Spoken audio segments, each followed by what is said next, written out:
Welcome back. You're still tuned in to Salam Media. The time is 18 minutes past 8, and we'll be turning our attention now to Sudan, a nation in the throes of a devastating humanitarian crisis. There's over 7 million people who have been displaced, with countless children left without access to food, medicine, or basic necessities. The situation is heartbreaking, and access to the affected regions by humanitarian organizations remain nearly impossible. In the face of such adversity, individuals like Professor Amira Osman, a professor of architecture at Tshwane University of Technology, and also a South African research chair in spatial transformation, are stepping up.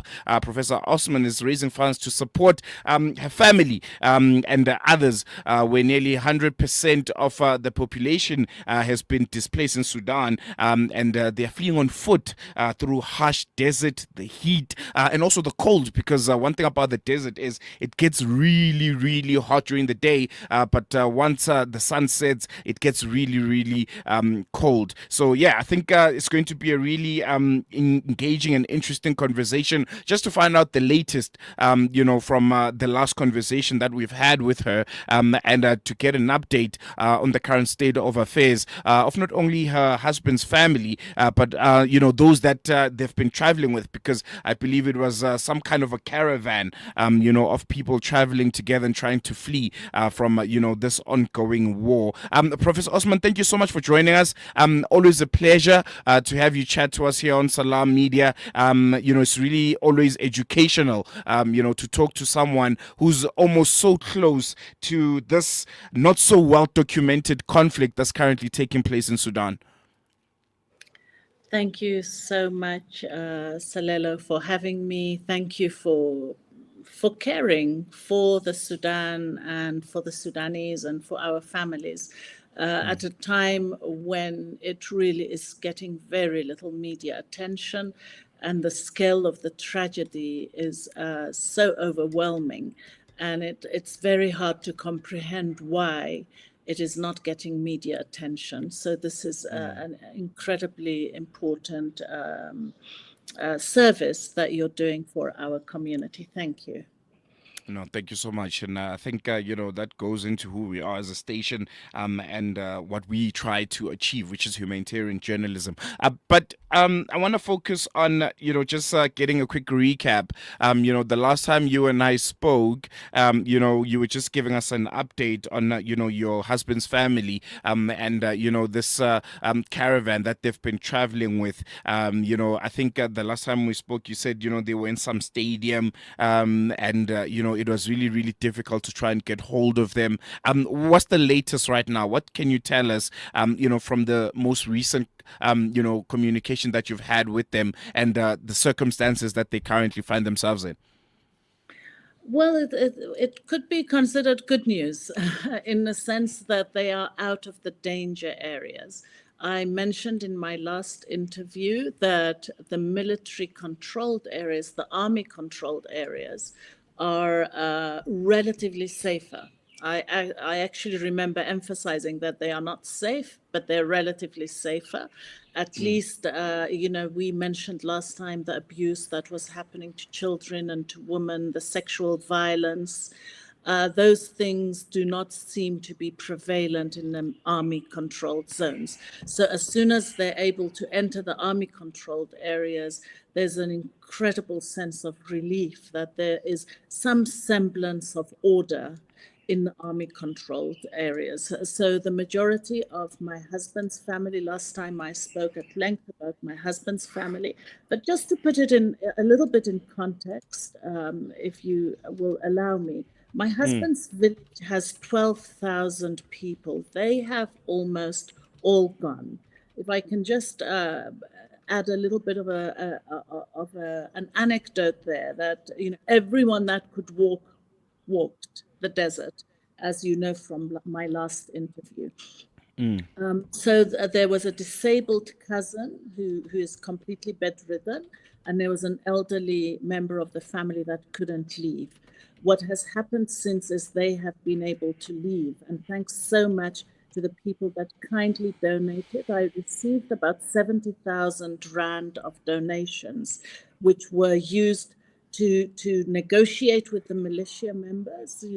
Sometimes, safe passage needs to be negotiated and money is exchanged.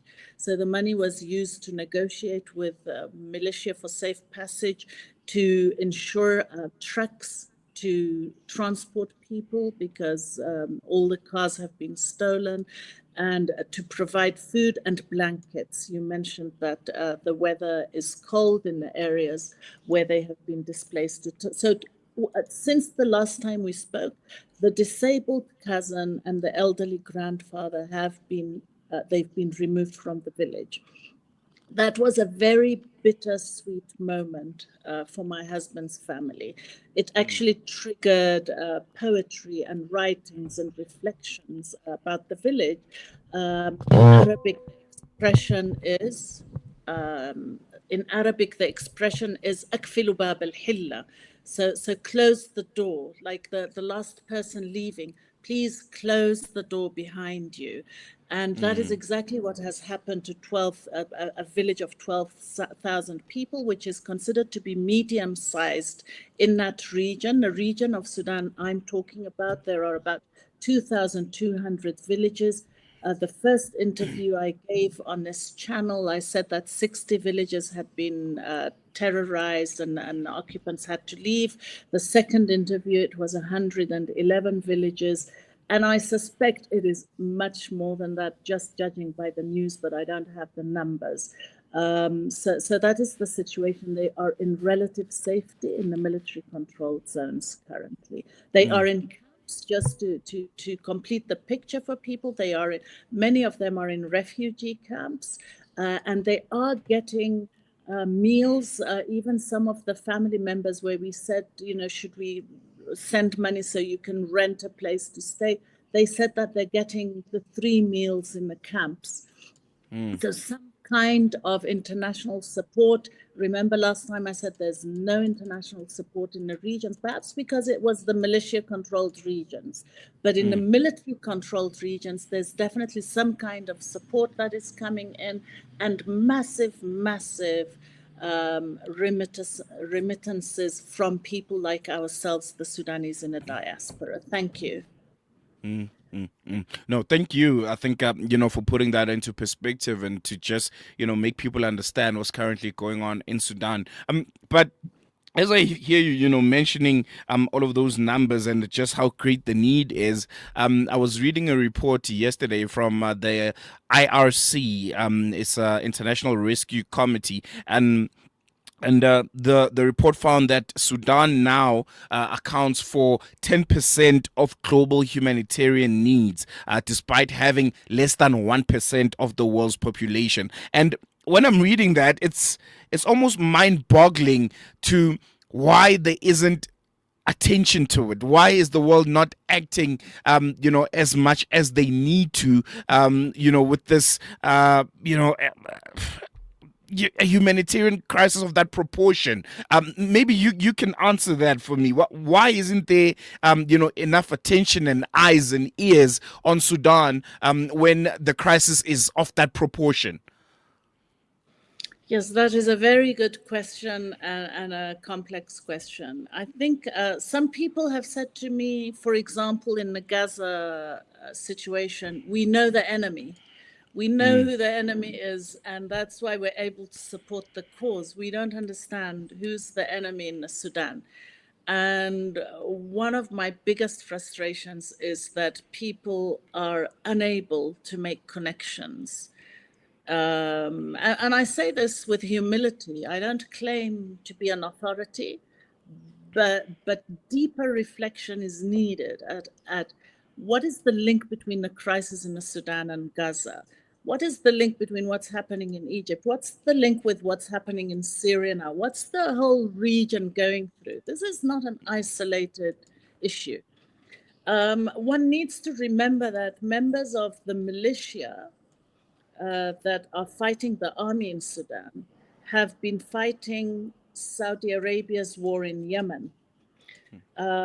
People need to remember that the militia is being funded by the United Arab Emirates. People need to remember that Russia might be funding its war on Ukraine using gold money through collaborations with the militia in Sudan. People need to remember that Egypt has incredible, for them, Sudan is a very important neighbor, and there's issues around the Nile water, and there is a benefit for Egypt to support the army in the Sudan. I could go on. I'm trying to make these links for people. If we're unable to look at this with that, with these interpretations, with these nuances, with these complexities, I think we're completely missing the point. And last time I did mention in my interview with you that, you know, engaging into the details of the political squabbles is not what I do, because I feel that people are missing the point in those squabbles. There's a strong link between what's happening in that region, and Sudan is right in the middle of that. If you care for Gaza and don't care for what's happening in Sudan, you're really missing the point.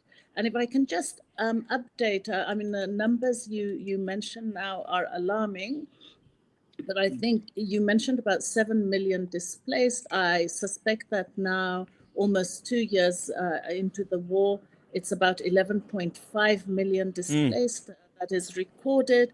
Just judging from personal experience, I can't imagine that it isn't more. Just because every single person that I know has been displaced. So, but the official number, I think today, is 11.5 displaced. 19 million children out of school. 19 million children out of school for almost 2 years now. Thank you. Yeah, quite concerning numbers there. And, you know, when I chat to you about Sudan, I always try and, you know, get the human element of it, but we can't run away from the politics, because at the end of the day, we are where we are right now because of, you know, politics and the current state of the politics in Sudan. And this leads me to my question. The Sudanese government and the opposition each propose almost, you know, starkly different visions for the country's future. The government almost envisions a legislative council, which is inclusive of all political parties. They're also, you know, saying they'll be offering amnesty and fostering a broad-based dialogue to create a unified national framework. Meanwhile, the opposition, which is led by the Takadum group, calls for a fully civilian transitional government, and also the exclusion of Islamic-orientated parties, this is according to them, and also the restructuring of the military. Given these very, very contrasting visions, how feasible is it to reconcile these approaches and also achieve, dare I say, peaceful and inclusive transition? Thank you so much. That's actually quite an accurate overview of what's happening.